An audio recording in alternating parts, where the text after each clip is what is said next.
ঝগড়া? ও তুমি আমার সাথে অনেকদিন ঝগড়া করছো না, বুঝতে পারছি আমার কি করতে হবে। তুমি দাঁড়াও। এই দেখো আমি ভেজা কাম করছি, ওর বলেছি করো করো, এবার ঝগড়া করো করো করো করো করো করো।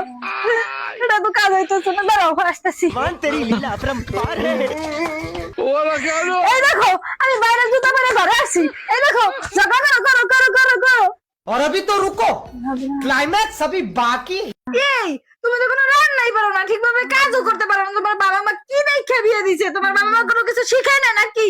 দূর, এটা তো কাজ হইতেছে না, কি করবো এখন? नहीं सारुण के यहाँ कुछ तो गड़बड़ है। এই দেখো ইনস্টাগ্রামে আমি একটা মেয়ের লাইক দিছি, এবার কমেন্টও করছি। দেখো দেখো দেখো দেখো কি করে, তোর কত বড় সাহস! তুই মাইয়া দেখলি যাও মেয়েটা আমারে কিছু খবর না, আমারে কিছু খবর না। আমার ছবি তো কোনো সময় দোষ না, আমারে তো দোষ না, আমারে তো কিছু পাস না। সুখ সুখ